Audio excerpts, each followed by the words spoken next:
Welcome to This Week at Otterbein. I'm Grace Lenehan. On this show, runners and walkers have 2 upcoming opportunities to race and raise money for charitable causes. And I'm Jen Lepri. Also this week, learn about an app to help you with multitasking. But first, Lois Zudi is retiring after 25 years as director of Otterbein's Core Wright Memorial Library. Although she will hold this position until June, she was celebrated with a farewell reception this week. Zudi spoke with Otterbein TV about what it was like to be honored and how things have changed during her time at Otterbein.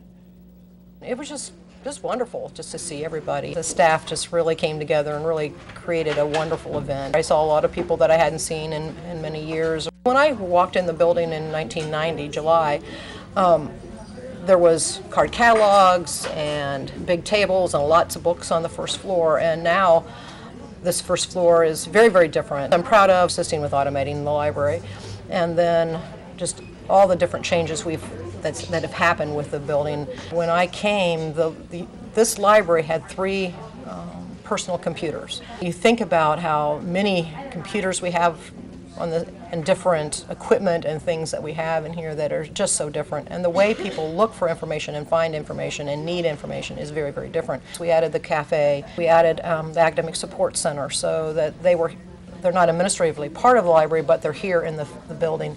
And then the Center for Teaching and Learning moved over here as well. The library has really been in the forefront of making sure that we're helping students get the information they need as quickly as possible. It's just amazing how the students and faculty are using the building now. I'm looking forward to retirement and just having some fun. This has been a great place to work. It's been 25 years has just flown by. The student employees and all the staff have just been, wonderful people to work with. It's been a great run. Alumnus and 10 TV sports anchor Dom T-Berry returns to Otterbein to speak about distracted driving on April 27th. He and his wife Terry lost their college-age daughter in a car accident that is thought to have been preventable. In response, they co-founded the Maria T-Berry Foundation and Maria's Message in the hope of saving lives. The event will include a talk from T-Berry and tips from Westerville Police to keep you safe on the roads. Driving practice through the use of simulators will also be used during the interactive event. Tickets are free, but seating for the event at Cowan Hall are limited. Registration information is available on Ozone. Dogs and dog lovers are invited to race in the 2nd annual 5K for Canine Cancer Run Walk. The April 25th event will take place on Otterbein's cross-country course. The 5K run starts at 10 a.m. and the 5K 1-mile walk starts a half hour later. Owners may participate with their dogs if they choose. The pre-registration entry fee is $20 without an event t-shirt, but with an event t-shirt it is $25. The price will increase by $5 for an on-site registration. If you'd like to support the cause but can't attend this event, a $30 registration for virtual participants includes an event t-shirt and shipping and handling. To learn more about the 5K for Canine Cancer Run Walk and register, visit the event website. 5K for Canine Cancer Run/Walk isn't the only race next weekend to support a good cause. Otterbein is teaming up with the Church of the Master to help wipe out malaria with the Skeeter Stomp 5K run and 1-mile walk. The disease is 100% preventable, yet it continues to kill 1 person every 60 seconds in sub-Saharan Africa. To change this, Otterbein and Church of the Master will host the Skeeter Stomp Run and Walk. The event celebrates World Malaria Day and supports the Imagine No Malaria initiative. The April 26th run is set for 2 p.m. on Otterbein's cross-country course. To learn more, visit Skeeter Stomp's Facebook page. The last Ross Leadership Hour of the regular academic year is coming up. Current board chair for QIC Park and Campus Park, Bill Loda, will discuss leadership ethics. Loda is a former president of COTA and an American Electric Power executive. The morning event is April 21st at 7:30 in Roush 114. Email Debbie Johnson to register. Award-winning spoken word poet and activist Andrea Gibson will be on campus for a performance and workshop. Students with a valid Cardinal card can now receive a free ticket for Gibson's April 24th evening performance in the Campus Center, Pitt Theater. Tickets are available in the Center for Student Involvement. Gibson will hold a workshop on April 25th from noon to 2. Limited seating is available. Faculty and staff who want tickets and those interested in participating in the workshop should contact Tammy Burke. The role of Buddhism in the Tibetan economy is the topic of this upcoming campus discussion. On April 23rd, a religious leader from the Mosaic College in Eastern Tibet will lead the public talk at 6 p.m. in the Battelle Fine Arts Center. The talk will be followed by a question and answer session, and you want to contact Geoff Barstow for more information. Well, if you're not good at multitasking with the information on all of your electronic devices, Jay Corbett has the app for you on this week's Tech Time with Jay.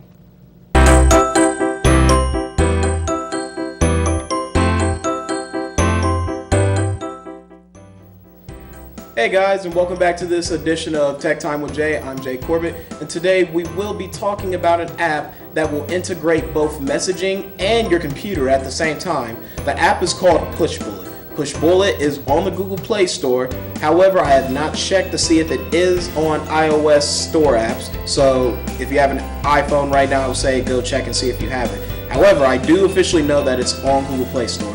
Pushbullet is a new integrative app where you can text people from the computer using Pushbullet, and you'll be able to get the same types of notifications on your phone using it.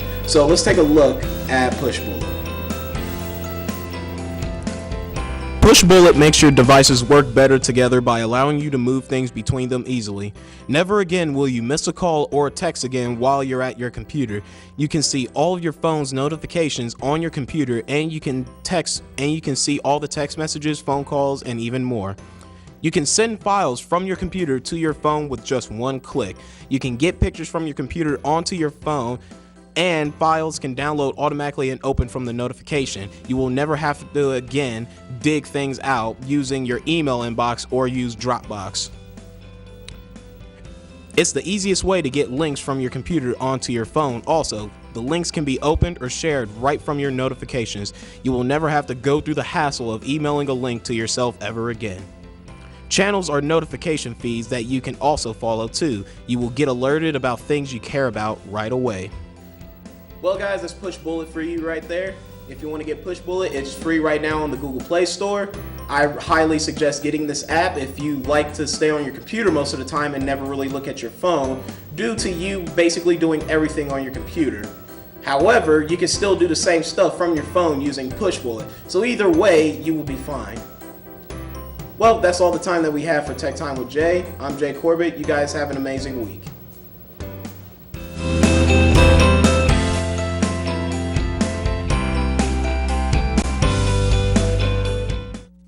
Next on This Week at Otterbein, a women's track and field athlete breaks the school record at one meet.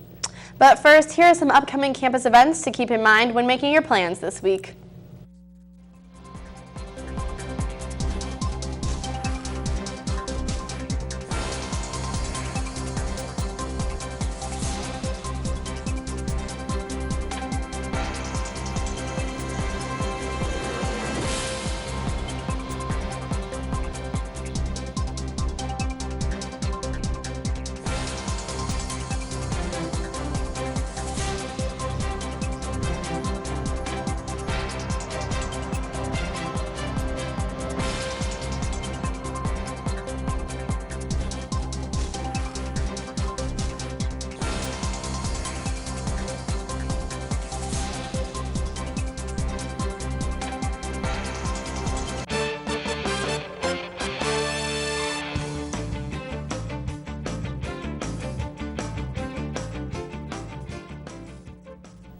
Well, the Otterbein men's and women's track and field teams left the All-Ohio meet with fourth place finishes among 20 participants and 5 school records. Freshman Shyla Cummings broke 3 Otterbein marks while competing in 4 events. Cummings set the new school best in 100 and 200 meter dashes and was on the record-setting 4x100 meter relay team. She was also named OAC Women's Track Athlete of the Week. Junior Taylor Lindsay already held the Otterbein record in the pole vault and broke it again by clearing 12 feet and 2.5 inches. Lindsay was named the conference women's field co-athlete of the week. Junior Zach Dunlap finished 5th in the hammer throw, but broke his own Otterbein record as well. Dunlap also won the discus at the All-Ohio and was recognized as OAC men's field athlete of the week. The track and field teams will be at the Kenyon Invitational this coming Saturday. Well, switching from the track to the baseball diamond, the Cardinals baseball team looked to continue their dominance against Wilmington on Tuesday in a doubleheader at Fishball Field. And that proved to be the case yet again as they cruised to a doubleheader sweep by winning by scores of 11-0 and 17-3. The Cardinals tallied multi-hit games, including a 3 of 4 day for effort from senior Ty Compton in Game 1. The Quakers opened up an early 1-0 lead in Game 2, but that was the only bright spot for them as Otterbein took advantage of 2 Wilmington errors to post 7 runs in the first inning, including a grand slam from backup catcher Stephen Hernan. And they were not done yet. The Cards would score in each of the next 5 innings, getting a 3-run homer from Peyton Ross in the 4th and RBI singles from Zimmerman and Ty Compton in the 5th.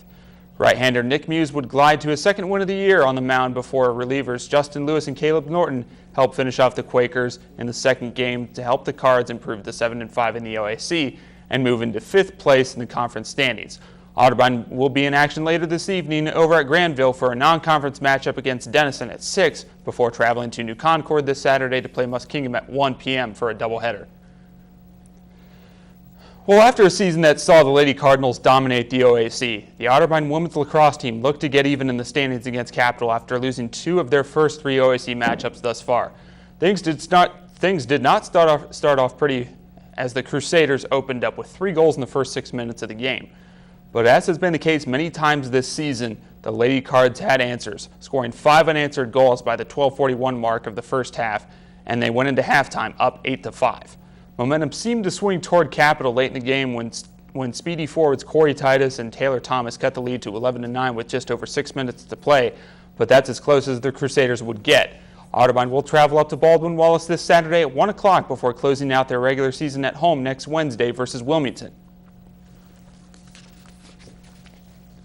Well, up until yesterday, no lacrosse team in the OAC had ever beaten Otterbein, the longest tenured team in the Ohio Athletic Conference on the men's side. But the crosstown rival Capital Crusaders had other ideas yesterday afternoon down in Bexley. Capital built a 4-0 lead in the first quarter and headed into the half with a 4-3 lead.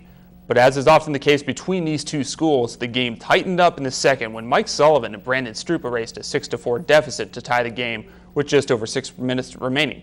And the game appeared to be headed for overtime, but Capital's Carson Paul had other ideas, scoring unassisted on a delayed penalty with just 44 seconds left to seal the deal.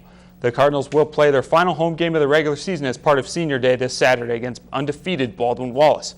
Opening faceoff is set for 1 o'clock. Well, spring football drills wrapped up this week, and David Kinder had a chance to talk with head football coach Tim Daup about how spring practice went and what the future holds here at Otterbein.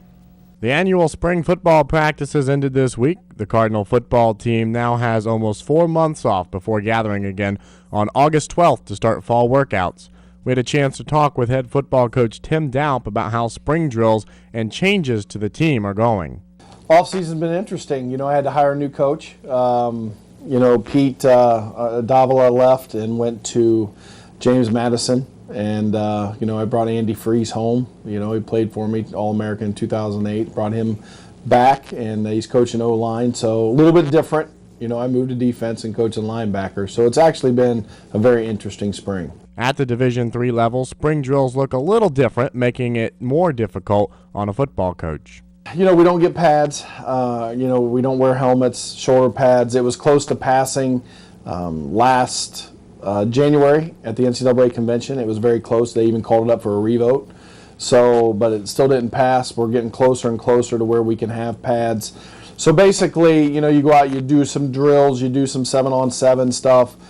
Don't want a lot of contact, things like that. So it's basically what it is just a skill set and just learning the offense and defense. Despite the lack of contact in the spring, Coach Daup still thinks early season workouts show a lot. You can tell the guys know what they're doing, but from the physicality of the game, it's more mental to figure out, we're relearning what we did in the fall. But as far as the physicality of the game, you just don't know. Now, the guys that played last year, you know what they can do. But if you're trying to test some new people at different positions and you can't hit, you take a running back and move into a linebacker, which we're doing a little bit, with Drew. Is he going to tackle it? We don't know. I think he will. And Urban Meyer isn't the only Central Ohio football coach that has a tough decision to make about who to play at quarterback next year. I think, right now, I think everybody, without talking to Coach D'Amico, right now I think it's still a race, to be honest. I don't know if anybody has really separated themselves. Kevin Green coming in, he's a senior.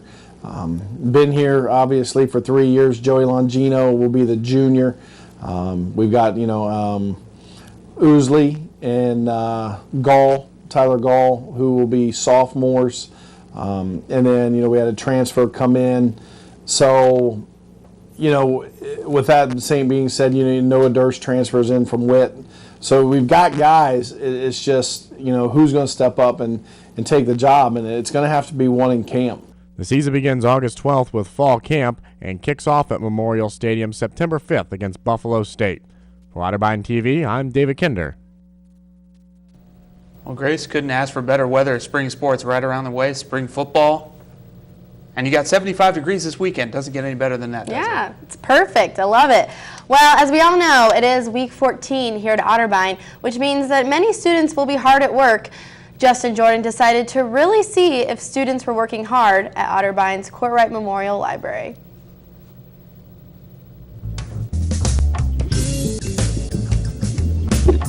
Hello, my name is Justin Jordan. I'm here at the Otterbein Library, and I have lots of work to do. Let's see how much I can do in less than 1 hour. Ready, set, go. Hey, Hannah Love. How hard are you working at the library? Good question. Is that Pinterest? I've been researching vegan recipes, and I'm not even vegan. Oh, really? Oh, really? No, it's always stuff. What did he say?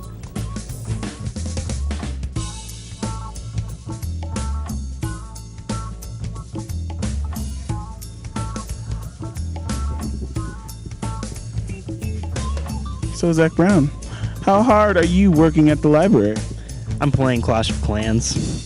Is that for class or no? Sure.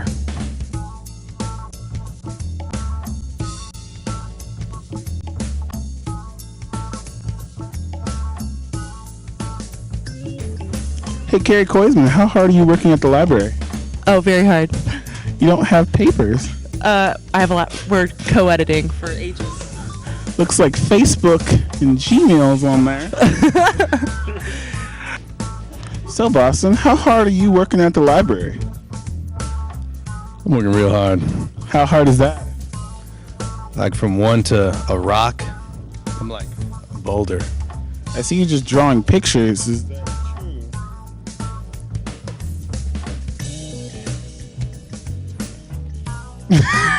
You're just drawing pictures, Boston.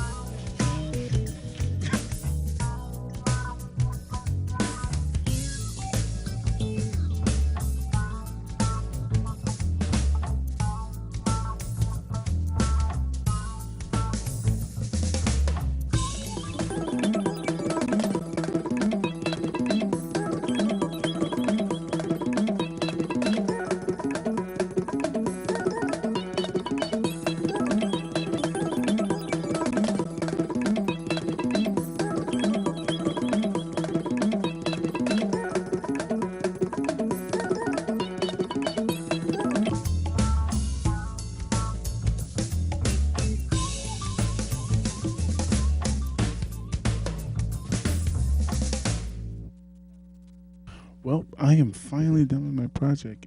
Thanks for watching with me, and I hope you are working hard at the library in these final weeks of Otterbein Spring Semester 2015. I am Justin Jordan, and thank you so much for watching. That's all for this week at Otterbein. Thanks for watching, everyone.